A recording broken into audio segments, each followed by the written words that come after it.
Accessibility is one of those things that everybody knows is important, everybody knows more effort should be spent on, and everybody knows there are issues stopping people actually using their computer. But nobody has enough time or knowledge to actually work on the problem to the extent it needs. There are people working on it, don't get me wrong, but this is something which has been left to rot for decades. And as we move into Wayland, it's only getting worse and worse. It's getting back to the state it was in X11, but that still wasn't a perfect state. And I've heard many discussions about the state of accessibility on Linux, many criticisms of that state, but none as damning and none getting as much attention as this post right here. I want to love Linux, it doesn't love me back. Post 1, built for control, but not for people. This is a first post of, at this stage, going to be 7. We'll see if all of those come out. So far, this is the only one here. This is written by someone who is fully reliant on a screen reader. If their screen reader does not work, they do not have the ability to use the computer. They can try to remember commands and stumble around things, but this is someone who really, really needs this functionality to not just work, but work all the time and work consistently. I love Linux, I use Linux, and it has its advantages. It's responsive, sometimes.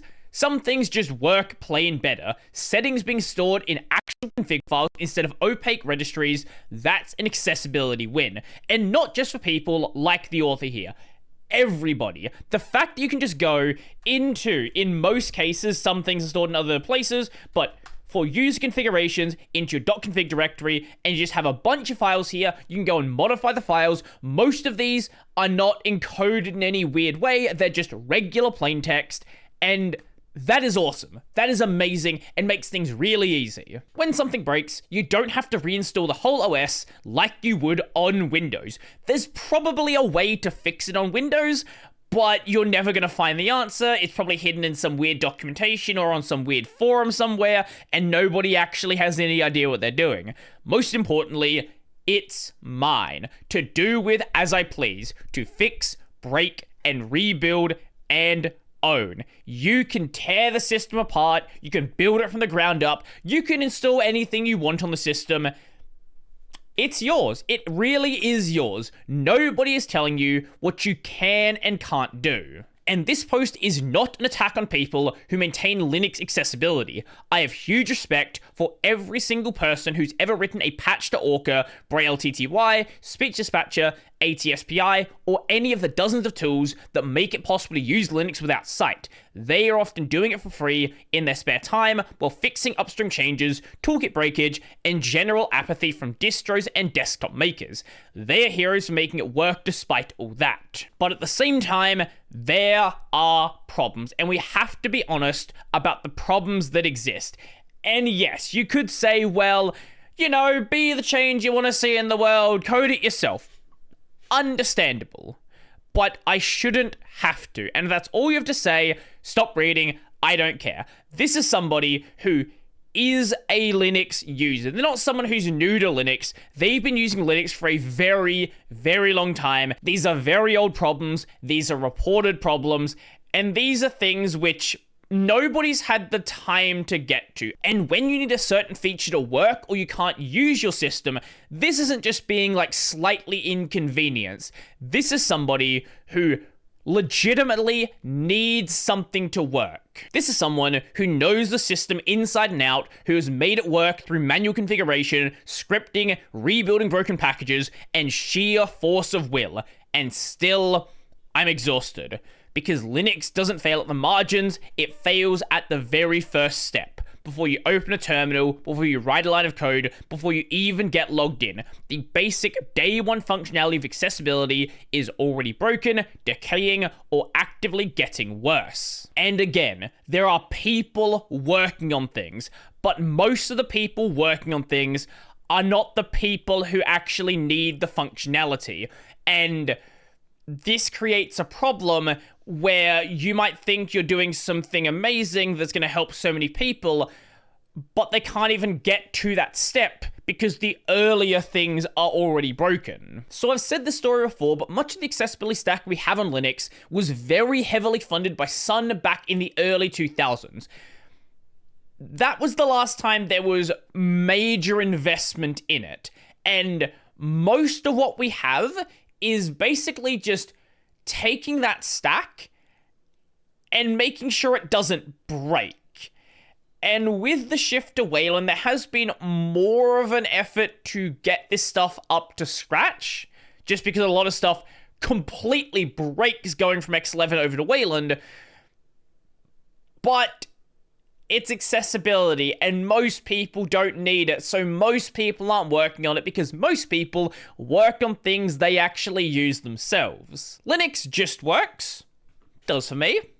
If you can see, which is an advantage that I have, if you're blind, you boot into a live image and get nothing. No speech, no braille, no login prompt feedback. Maybe Orca starts, maybe not. Maybe you know the shortcut, Alt-Super-S, but does that even work in this session type? Is it Wayland? Is it X11? Is the Screenreader bound to a key combo that doesn't exist on your keyboard? So it is quite common for one of the bindings to be the insert key, which, if you're on a laptop, is a little bit problematic. This is why there is usually, hopefully, going to be another binding that actually exists on your keyboard. You open the installer, you hear, next, button, button, button, button. This is a labeling problem. There is absolutely no, ignoring all the rest of the problems we're going to talk about, there is absolutely no reason why this problem should exist in any installer out there. Ubuntu Mate 12.04 had a working labeled navigable installer. Ubuntu Mate 24.04, it's garbage. No headings, no structure, no sense of where you are, just unlabeled buttons and blank space. This isn't a bug, this is neglect. Logging in is now a joke. Used to be on Ubuntu Mate, you could hit Alt-Super-S at the login screen and get Orca. Now, you hear a drumbeat sound, no speech, no braille, no way to start the screen reader, no visual confirmation, unless you can see, which is... yes, that would be... that would be what visual confirmation is, yes. And if you do start Orca manually after boot, it doesn't persist. It used to years ago. Now, every login, you start it from scratch. You want persistence? Download a random script from GitHub, you patch your in-session files, you maintain the config yourself because no distro ships it working. Let's say Orca does start. Now the audio stack kicks in. Is it Pipewire? Pulse audio? Is also enabled? Is the correct fallback sync selected? Is the audio device owned by root? Is the socket exposed to your session? Who knows, because Pulse loads the wrong output. I have seen this many times with both Pulse and Pipewire Pulse, and I've had to restart Pipewire, and this is just me knowing visually that I can, it's broken. If you're in a situation where it does that and you don't have any audio confirmation of anything going on, I don't know what you do. Pipewire can't access your card. Speech Dispatcher is stuck waiting for a disconnected device. You log in and get nothing, no error, just silence. Want to debug it? You can't, because you can't hear anything. So you grab a phone, use some captioning AI, and hopefully it tells you what the text on the screen says. And technically, yes, you can get speech on the console. Linux Speak Up exists. It's been in the kernel for decades. It supports software and hardware synths. You can log into the TTY and use your machine without graphics.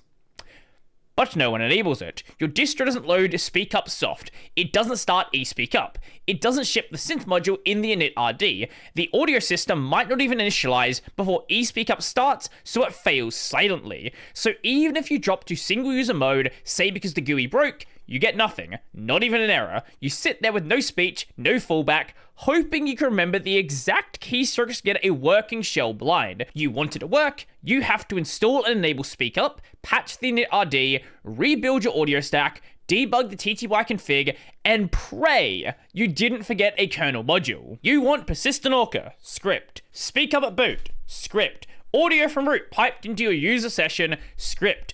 Pipewire to accept connections from other users, script. Real support on boot, you guessed it, script. Linux accessibility is now a collection of random shell scripts pulled from mailing list archives and pasted into local hacks, maintained by one person somewhere, and maybe still working, maybe not. This is the problem you get when you pull from random archives. They probably worked at the time, and they probably worked fine at the time. But if it's something 10, 15 years old, there's no idea whether it is or is not going to work. You kind of just have to pray and have a fallback. This isn't how anyone should be expected to use a computer, but it's our reality because no one has made any of this standard. Secure by design means locked out by default. This is something that I've discussed many a times. The more secure you make a system, the less convenient and functional you also make it. This is a trade-off that is always going to happen, and you need to find that nice middle point where it's secure, but it's still usable. Running Ulster as root had one huge benefit. If the desktop died, you could still get speech. With Pipewire or Pulse Audio, audio is bound to a user session. That session can't share audio with root. So if GNOME dies, your login session fails, or you drop to a root console, you get silence. You want root to send audio to your user session, you have to set up shared Pulse sockets in run user 1000 Pulse, reconfigure Pipewire with cross-user permissions, start a session bus with the right UID, and patch a service file to allow root access to a user-owned socket, which breaks again the next time you update Pipewire. Security is great, but not when it blocks your only method of interacting with your machine. This is what I was saying before about convenience and security, and also the fact that accessibility is not often a tested use case. It's one everyone knows is important and knows more work should be done, but not being someone who uses it, it can be very easy to forget certain things not working. Now, there was a slight correction made to the blog post. Initially, they said that GTK4 released with no accessibility support whatsoever. Not entirely the case. They did a lot of reworks, and it was very buggy, had a lot of regressions, and effectively didn't work, but it did exist. It just wasn't ready. Also, there were regressions because the automated regression testing was non-existent at the time. This is just a build process issue that is, resolved since then. GTK4 came out quite a while ago now. Anyway, not a single accessible widget. No keyboard nav, no AT-SPI integration. Why? Because accessibility was never tested. Wayland, same thing. They broke caps lock as the Orca modifier. That's the key blind laptop users depend on because insert doesn't exist on most modern keyboards. With Wayland, you're out of luck. You can't remap it, you can't fix it. Eventually, GNOME did patch it. Other desktops were still broken. This took years because no one outside of GNOME tested it. This is the pattern. A new system gets released, it breaks accessibility, nobody tests it with a screen reader, eventually somebody screams, maybe it gets fixed. And this is understandable, right? Because most of the Linux desktop is developed by volunteers, and volunteers are going to work on the thing that they want to work on. They have an issue with their system, they have an issue with a feature that is missing, and they go and work on that thing. Most people are not working on things just out of the goodness of their heart. You might expand out to other related things, but usually it's going to be something that directly affects you. Now, even with the problems mentioned earlier about Mate, they still are okay with it. If you want to run a graphical Linux desktop and actually get work done using a screen reader, there's only one option that consistently works.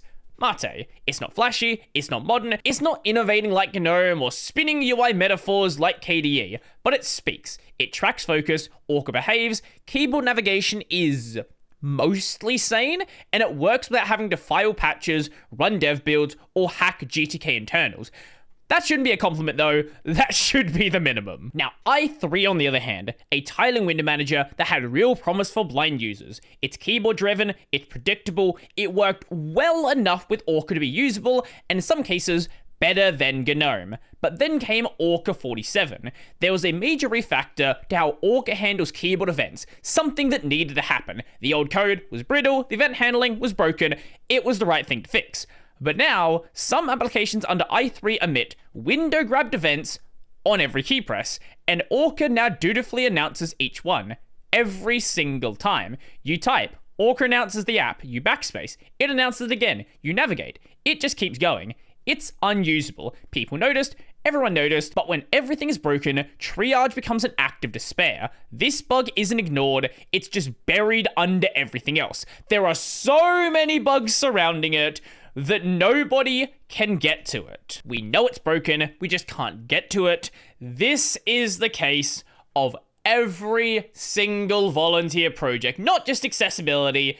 So many things are in this category, and it's just the nature of something volunteer run. Take this one. Set speech dispatcher to use eSpeak, language, ENGB. Feed an emoji. It says, up, up, up. This has been a bug for years. It's fixed, it works on my machine. But most distros still ship the broken version because the patch wasn't backported, the build flags weren't set, the package is out of date. And so we wait. We wait for fixes that exist, we wait for patches that are public, we wait for people to ship what already works. We're not asking for miracles, we're asking for working builds. Maybe the next post should be titled, It Works on My Machine, the final words of every Linux accessibility bug. I think this is the case for every Linux bug in general. There are so many things that I run across, like my cosmic recording bug, where my windows vibrate. This doesn't happen in KDE, as you can tell from it not happening in KDE, but in Cosmic, if I stop moving a window, it just vibrates on the spot. And nobody else has been able to replicate this issue yet. To its credit, Debian is one of the few distros that actually get installer accessibility right. The installer has been accessible for years. Press S at the bootloader prompt and it will start with speech. If your machine still has a PC speaker, it even beeps at you to let you know when it's ready. Most people don't have a PC speaker anymore, so if you missed the prompt or you didn't know about the S key, you get silent. But to Debian's credit, it is documented. The wiki tells you how to start it. Once you do, it works. The installer speaks, the login prompt speaks, you get Braille if you have a Braille display, and speech continues after install because the installer sets it up properly. That's rare, but it should be the baseline. But the problem is it's Debian, so you get ancient packages, and a lot of the accessibility bugs that may have been fixed in other distros are not fixed because you're on Debian. And it's Debian. We love Debian stale. So, if you're like the author, you do something far more cursed and use a project known as Bedrock Linux. Now, what is Bedrock Linux, you might ask? This is a project most people, I don't think even know exist. So, this is what is known as a meta Linux distribution. This is a distro where the intention is to merge together different distros so you can have stable Debian packages and more up-to-date Arch packages at the same time. You can make use of Void's run-it-init system and all of these other different things all together, and it does some magic in the background to make it somehow work. Bedrock uses something called Strata, basically root file systems from other distros, Debian, Arch, Alpine, etc., that all coexist in your system. You install Bedrock on top of Debian. You import Arch as another stratum. You install Orca, ATSPI, and whatever else from Arch. And now you're running Arch accessibility tech on top of a stable Debian system. You want stability from Debian, you got it. You want fresh speech software from Arch, you got that too. You can even run GNOME from Fedora and Firefox from Ubuntu at the same time. It sounds like magic. It also sounds like our bootstrap UnionFS overlay nightmare, a dozen mount namespaces, real-time DNS resolver juggling, and a complete loss of sanity if something breaks. It works. I use it, but this is something where it is specially crafted to deal with all of the problems that can be dealt with. And they're always here, Someone's gonna say, what about NixOS? NixOS fixes that. It's not accessible by default, not yet, but it's built differently. You might say NixOS is built different, and that matters. You define your system as code, you can pin package versions, you can rebuild the exact same setup on another machine, you can roll back changes if something breaks, you can guarantee that your screen reader is installed, configured, and enabled every single time. That's the future, that's how we make accessibility reliable. Not with fragile scripts or one-person distros, but with reproducible systems that treat configuration like infrastructure. But NixOS isn't ready yet. It's too complex, it's NixOS. It assumes too much knowledge, its global configs are intimidating, its tools aren't accessible, and it doesn't speak on boot. It's promising, but not right now. It's a powerful tool, and not something a blind user can just pick up and run. Now, in the comments, a number of people brought up the idea of distros specifically made for blind people. One example being Slint. Not Slint the Rust toolkit, a whole different Slint. This is what the author had to say. I do know about distributions made for blind people. Accessible Coconut, Slint, however, I don't use them. They are maintained by a single individual each, and if that individual were to get bored, become ill, or get hit by a bus tomorrow, the project is dead. There's also usually a disclaimer that says don't update things because we can't promise they won't break. This is usually because of some downstream patches done by the maintainers. This is great. It's really good that things like this exist. But all of this functionality should be a standard thing on regular distros. I am so happy that I am not in the camp of people that need this functionality. As I said earlier, there is still a bunch of other posts to come after this. I looked when I was recording, and it looks like part 2 actually has been released now, so I might have to get to that one soon as well. This, I think, is incredibly important to have, as most of the discussion being done is not by people who use this day in and day out. It's by people who care about the functionality, but don't live and breathe it, right? Like, you need to be the kind of person who can only use the system like this to really know what is and is not broken. Unlike some of the other discussions about accessibility, this one has gotten a lot of positive attention.